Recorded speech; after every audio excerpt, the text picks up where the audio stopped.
ప్రపంచంలో ఏ ఒక్క పార్టీ కూడా అధికారంలో ఉండటానికి కుదరదు.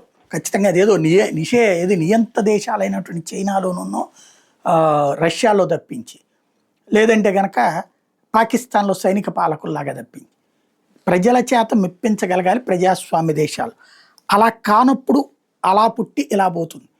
అది పక్కన పెడితే బెంగాల్ లాంటి చోట్ల 30 ఏళ్ల పాటు పరిపాలించినటువంటి కమ్యూనిస్టులు కావచ్చు, 25 ఏళ్ల పాటు పరిపాలించిన కాంగ్రెస్ కావచ్చు, 15 ఏళ్ల పాటు పరిపాలించినటువంటి మమతా బెనర్జీ కావచ్చు, ప్రతిపక్షాన్ని తొక్కేశారు.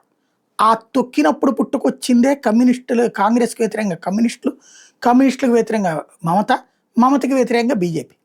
ఇప్పుడు ఎవరు వస్తారు నెక్స్ట్? ప్రస్తుతం ఇద్దరూ పోటీ పడుతున్నారు.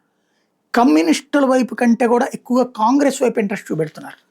ఎందుకంటే కమ్యూనిస్టు నాయకుడే అంతకుముందు మమతా బెనర్జీ దగ్గరికి వెళ్ళి, ఆ మమతా బెనర్జీ నుంచి ఇప్పుడు చీలిపోయి 58 మంది ఎమ్మెల్యేలతో ఇటు భారతీయ జనతా పార్టీకి మద్దతు ప్రకటిస్తున్నాడు కమ్యూనిస్ట్ నాయకుడే.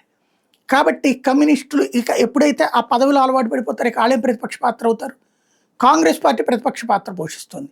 ఈవెన్ కొన్ని ఇప్పుడు ఆ మున్సిపాలిటీలు, కార్పొరేషన్స్లో బీజేపీ చేర్చుకోకపోతే వాళ్ళు కాంగ్రెస్ దగ్గరికి పోతున్నారు. మమత మీదన విరక్తి నేపథ్యంలో కమ్యూనిస్టుల, కాంగ్రెస్ ఈ ఇద్దరిలో ఎవరు నెక్స్ట్ పాత్ర బీజేపీకి ప్రతిపక్ష పాత్ర పోషిస్తారు? ఎందుకంటే కమ్యూనిస్టులు పతనం అయ్యాక మళ్ళీ రాలేదు మమతా బెనర్జీ హయాంలో, కాంగ్రెస్ కూడా రాలేదు. ఇప్పుడు మమతా బెనర్జీ రావడం అసాధ్యం అవుతుంది. అలా కాకుండా వీళ్ళిద్దరూ కలిసి మళ్ళీ మమతా బెనర్జీకి లైఫ్ ఇస్తారా చూడాలి.